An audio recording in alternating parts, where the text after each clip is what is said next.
can ask if you can see down the back, but if you can't, it's actually a bit tough, really.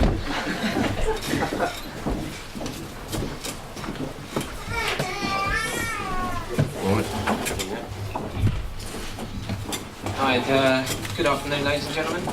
Welcome to the newly formed Coalition Best Man speech. For those of you fortunate enough to be unfamiliar with us, I would like to introduce my accomplice, Phil Morris, who was not witness to the incident involving Stacey's face last weekend. And I would like to introduce my partner in crime, who was also most definitely not involved in the incident that definitely didn't take place with Stacey's face last weekend, Pie Waller.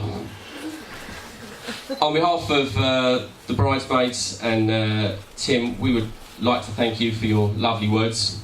We would also personally like to thank everybody who's here today for attending this just quite honestly magnificent day. Before embarking on our marathon bum-numbing speech, we would like to start by raising a toast to the happy couple. They are truly the most beautiful, loving and thoroughly entertaining couple we've ever had the pleasure to know. Let us all drink to the future fortune and happiness of the bride and groom. Please stand up. Stacey and Alison.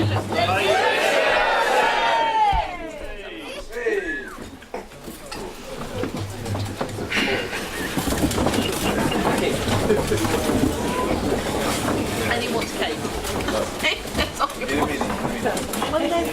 So it's not easy being the best man to someone of Stacey's calibre.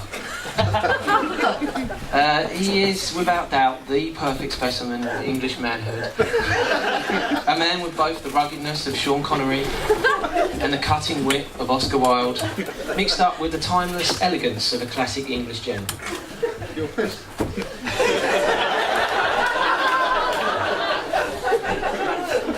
As with most great men, there's usually some degree of tabloid gossip or urban myths that surround them, and our groom is no different.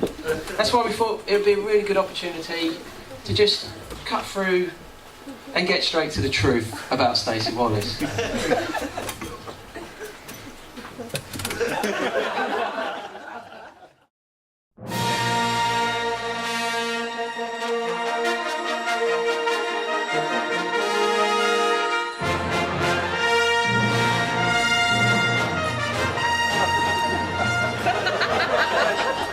There's an ancient Essex prophecy that foretells that in the dark and tedious times there will be born a great chap with a massive ginger beard. And under him the earth will enjoy peace and prosperity.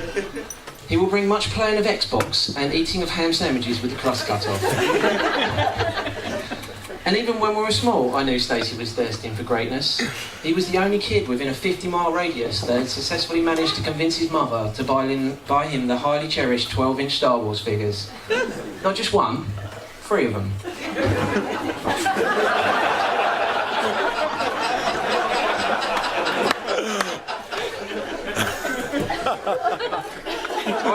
I first met Stacey in playgroup, and that was, I was going to say 32 years ago, but Bev told me that's 34 years ago now. I distinctly remember 2 things about the meeting. First was the precious words of wisdom that went along the lines of, "Get your own climbing frame, this one's mine." And the second was your amazing hair helmet.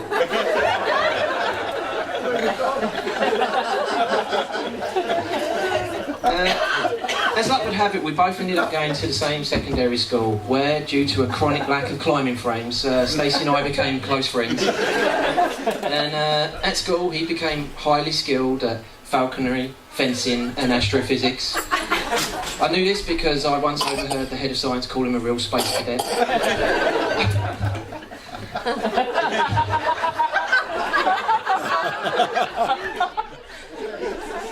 So when it came time to graduate, Stacey had to make a tough decision. Move to Cambridge and continue his scientific studies with Stephen Hawking, or seek his fortune outside the science lab. I remember Hawking was visibly disappointed when he broke the news, but Stacey had to leave him with a parting gift, the detailed solution to successful space docking.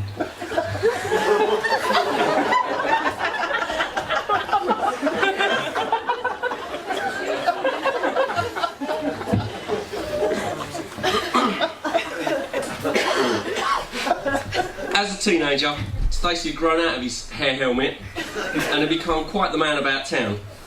As a man with an acute interest in human nature and a powerful charm, he became a budding artist with a passion for film, an ear for music, and a lust for literature. But his interest lay with working with the common man, so he took the obvious route and he became an actor on Baywatch. Where are we going? Oh, I've not seen that before.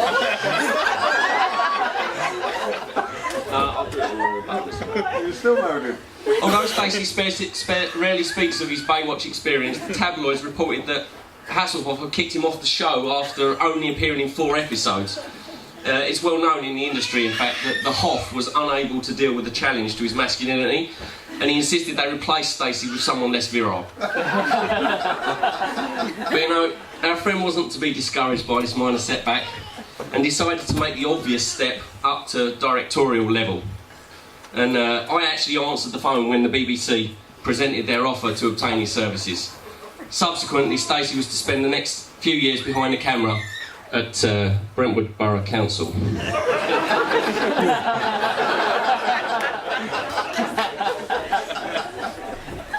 When Stacey wasn't working, he pursued his love for experimental cider alchemy and music festivals, which he found both rewarding and relaxing.